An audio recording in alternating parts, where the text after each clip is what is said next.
Hello साथियों, नमस्कार। Series Arvind academy पाठशाला में आप सभी का हार्दिक स्वागत अभिनंदन करता हूं। दोस्तों, आज की क्लास सामाजिक अध्ययन का कक्षा शिक्षण विषय वस्तु सहित तृतीय सेमेस्टर का सामाजिक अध्ययन का कक्षा शिक्षण ये क्लास स्टार्ट हो रही है। दोस्तों, अब आपकी डेली क्लासेस स्टार्ट होंगी और आपका ये पहला चैप्टर से डेली ही क्लासेस ये वीडियो आपके यूट्यूब पे डलेंगी और आप लोग जल्द से जल्द आइए और शेयर करिए और अपने दोस्तों तक जरूर पहुंचाइए, डीएलएड साथियों को, क्योंकि वैकेंसी आने वाली है। दोस्तों, आप लोग सही से आराम से पढ़िए, कोई जल्दीबाजी नहीं। तो चैनल पे आप लोग नए हैं तो चैनल को जरूर लाइक शेयर सब्सक्राइब करें। चलिए स्टार्ट करते हैं। दोस्तों, देखिए, मुगल साम्राज्य, चैप्टर नंबर 1 मुगल साम्राज्य। ये आपका मुगल साम्राज्य है, इसी के बारे में आज चर्चा होगी। दोस्तों, देखिए, मुगल साम्राज्य।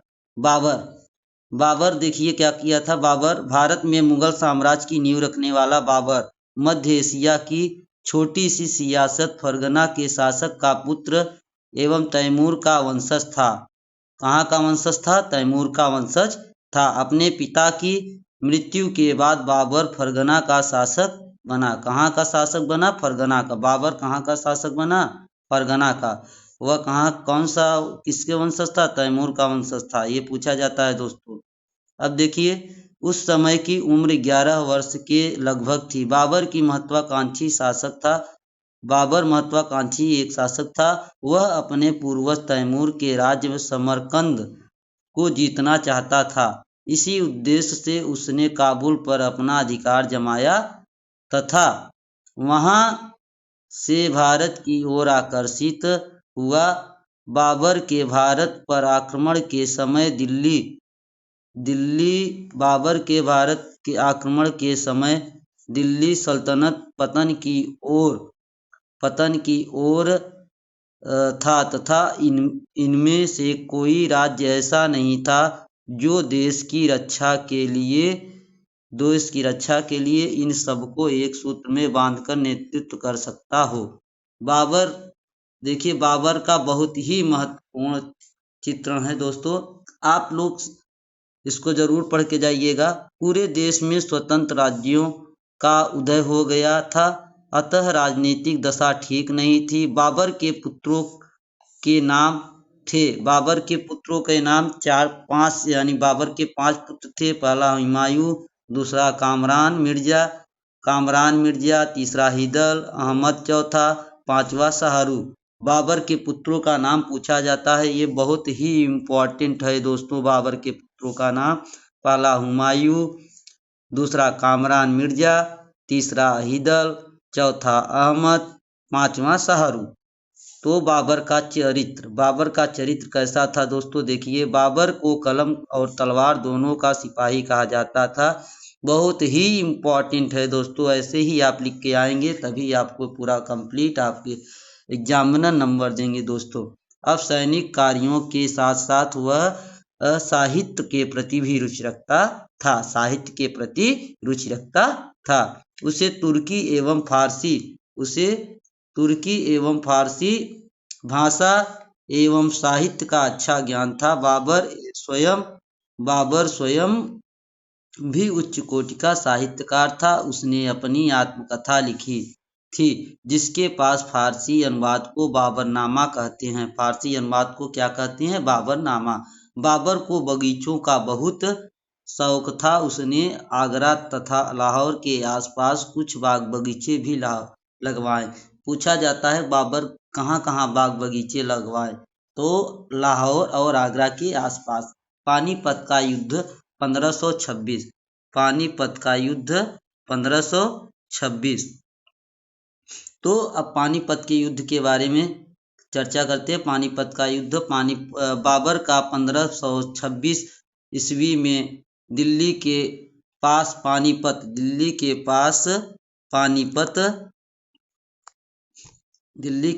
पानीपत के मैदान में इब्राहिम लोदी से सामना हुआ। बाबर का किससे सामना हुआ? इब्राहिम लोदी से सामना हुआ। बाबर के पास अच्छी बंदूकें और बारूदी तोपें थी जो भारत के शासकों के पास नहीं थी। बाबर के पास प्रशिक्षित सेना व कुशल घुड़सवार थे जिन्हें अनेक युद्धों का अनुभव था। उसने अपनी सेना का कुशलता से संचालन किया।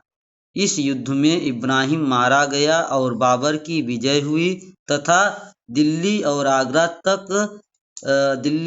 आगरा तक का सारा प्रदेश उसके अधीन हो गया। पानीपत का द्वितीय युद्ध 1556 ईस्वी में हुआ। तो पानीपत का तृतीय युद्ध 14 जनवरी 1761 ईस्वी में अहमद शाह अब्दाली व मराठों के बीच हो गए थे।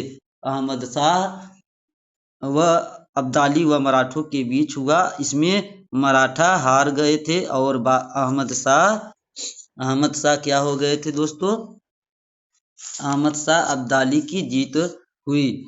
इसमें कितने सैनिक मारे गए थे? इकाई दहाई सैकड़ा हजार 20,000 लोगों ने सक्रिय रूप से भाग लिया, जिसमें मराठों की ओर से 45,000 से 60,000 सैनिक थे। इसमें मराठों का प्रभुत्व कम हुआ। तो दोस्तों इसमें मराठों का क्या हुआ? प्रभुत्व कम हुआ। बार बार मोस्ट इम्पॉर्टेंट है दोस्तों। और साथियों तक अगर आप लोग नए हैं तो चैनल को जरूर शेयर करिए, वॉच करिए, पूरा वीडियो को स्किप मत कीजिए, तभी आपको समझ में आएगा। तो पानीपत के तृतीय युद्ध में मराठों की पराजय के कारण पानीपत का तीसरा युद्ध मराठों के लिए घातक सिद्ध हुआ, क्योंकि पंजाब के आक्रमण से अहमद शाह अब्दाली का भारत में आगमन हुआ। इस युद्ध में पहली बार छापा मार युद्ध के पद्धति के खुले रूप से मैदान में युद्ध हुआ, जिससे कि मराठा अभ्यस्त नहीं थे। अतः इस युद्ध में उच्च कोटि के मराठा सैनिकों एवं पेशवाओं को अपनी जान से हाथ धोना पड़ा। इस तरह मराठाओं का पतन हुआ एवं अंग्रेजों का साम्राज्य विस्तार का शुभ अवसर प्राप्त हुआ। अंग्रेजों को साम्राज्य विस्तार का क्या हुआ? शुभ अवसर प्राप्त हुआ। इब्राहिम लोदी के विरोधी बाबर की सहायता से अपना स्वतंत्र राज्य स्थापित करना चाहते थे। इसी समय पंजाब के सूबेदार दौलत खां लोदी ने दिल्ली पर आक्रमण करने के लिए बाबर को आमंत्रित किया तथा बाबर की सहायता के लिए कहा मेवाड़ का राजपूत शासक राणा सांगा भी तैयार हो गए। बाबर की सहायता के लिए कौन तैयार हुए थे? मेवाड़ का राजपूत शासक राणा सांगा भी तैयार हो गया। इसके लिए उसने अपनी सेना को भली भांति तैयार किया और अपना तोपखाना भी तैयार कराया। अफगान सरदार व राणा सांगा इस बीच विचार में थे कि आक्रमण के बाद लूट आदि का धन लेकर बाबर अपने देश वापस लौट जाएगा। उसकी सहायता से दिल्ली और आगरा उन्हें प्राप्त हो जाएंगे। इसलिए राणा सांगा बाबर का सहायता किया। तो खानवा का युद्ध दोस्तों, अब देखिए खानवा का युद्ध बाबर और राणा सांगा के मध्य 1527 ईस्वी में हुआ था। राणा सांगा का पूरा नाम संग्राम सिंह था। राणा सांगा का पूरा नाम क्या था? संग्राम सिंह था। और बाबर ने फतेहपुर सीकरी आगरा से 30 मील की दूरी पर खानवा नामक स्थान पर राणा सांगा को युद्ध में हरा दिया। सन 1528 ईस्वी में चंदेरी के शासक मेदनी राय को तथा अफगान सरदारों को 1529 में घाघरा के युद्ध में पराजित कर भारत में मुगल साम्राज्य की स्थापना की। दोस्तों बहुत ही इम्पोर्टेंट है। अब सन 1530 ईस्वी में बाबर की मृत्यु हो गई। बाबर एक उच्च कोटि का साहित्यकार था। उसने अपनी आत्मकथा तुजुक ए बाबरी, उसकी आत्मकथा बहुत ही पूछी जाती है, हर एक एग्जामों में मोस्ट इम्पॉर्टेंट है। आप लोग इसको स्किप मत करिए। तुजुक ए बाबरी नामक पुस्तक में तुर्की भाषा में लिखी हुमायूं अब हुमायूं के बारे में देखिए।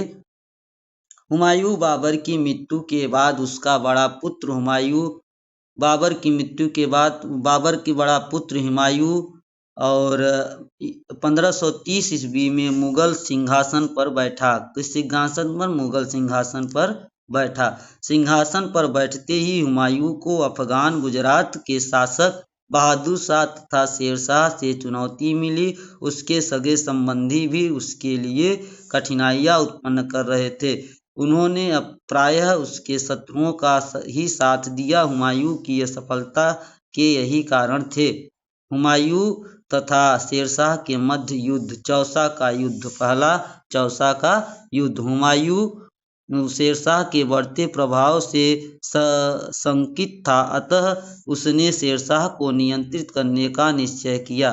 मुंगेर के पास गंगा को पार करके शेरशाह की ओर बढ़ा। 1539 ईस्वी में चौसा नामक स्थान पर दोनों में भीषण युद्ध हुआ। इस युद्ध में हुमायूं की पराजय हुई।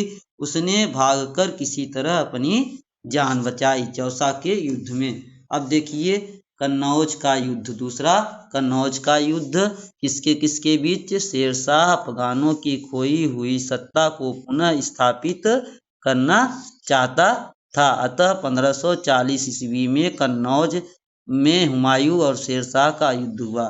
कन्नौज में किसके किसके बीच युद्ध हुआ? हुमायूं और शेरशाह का युद्ध हुआ। इस युद्ध में हुमायूं की पराजय हुई और शेरशाह ने आगरा तथा दिल्ली पर अपना अधिकार कर शेरशाह सूरी के नाम से शासन किया। हुमायूं सिंधी के रास्ते होते हुए फारस चला गया। विपदा के दिनों में उसे अमरकोट के राजपूत राजा बिरसाल ने संरक्षण दिया। अमरकोट में ही 1542 ईस्वी में अकबर का जन्म हुआ। अब देखिए शेरशाह सूरी। शेरशाह सूरी के बारे में दोस्तों अब आपको अगले चलिए शेरशाह सूरी बता ही देते हैं दोस्तों। शेरशाह सूरी बिहार की एक छोटी सी जागीर के अफगान सरदार का पुत्र था। शेरशाह सूरी किसका पुत्र था? बिहार की एक छोटी सी जागीर के अफगान का सरदार का पुत्र था। शेरशाह के बचपन का नाम फरीद था। एक बार उसने अपने मालिक की जान शेर से बचाने के लिए शेर को मार डाला था। तभी से फरीद का नाम शेर खां पड़ गया। शासक बनने के बाद वह शेरशाह नाम से पुकारा गया। शेरशाह ने जौनपुर में अरबी, फारसी, इतिहास और साहित्य का ज्ञान प्राप्त किया। शेरशाह बाबर की सेना में भर्ती हुआ था। इस कारण उसे मुगलों की सैन्य संगठन का अच्छा ज्ञान प्राप्त हुआ। धीरे धीरे शेर खां ने बिहार में अपना अनुभव प्रभुत्व स्थापित किया और संपूर्ण बिहार का शासक बन गया। बिहार के हाथों पानीपत और घाघरा के युद्ध में पराजित होने पर अफगानों की शक्ति पूर्ण रूप से नष्ट नहीं हुई थी। शेरशाह ने उन्हें पुनः संगठित कर हुमायूं को पदस्थ कर दिल्ली राज सिंहासन पर अधिकार कर लिया। हुमायूं को लगभग 15 वर्ष निवर्सित जीवन जीना पड़ा। इस अवधि में शेरशाह और उसके उत्तराधिकारियों ने उत्तर भारत पर शासन किया। शेरशाह विद्वानों को संरक्षण देता था। उसने अनेक मकतब और मदरसे बनवाए थे। जनता की भलाई के लिए उसने निम्न कार्य किए। सड़कों का निर्माण कराया जिससे व्यापार में उन्नति हुई, पहला कार्य। दूसरा कार्य, सड़कों के दोनों ओर वृक्ष लगवाए। तीसरा, यात्रियों के विश्राम के लिए सराय बनवाई और कुएं खुदवाए। चौथा, कई मदरसे मकतब खुलवाए। पांचवा, दिल्ली के निकट यमुना के किनारे शेरपुर नामक नगर बसाया। दिल्ली के पुराने किले अगला है, दिल्ली के पुराने किले में शेर ए मंडल बनवाया जिसे हुमायूं ने बाद में पुस्तकालय का रूप दे दिया।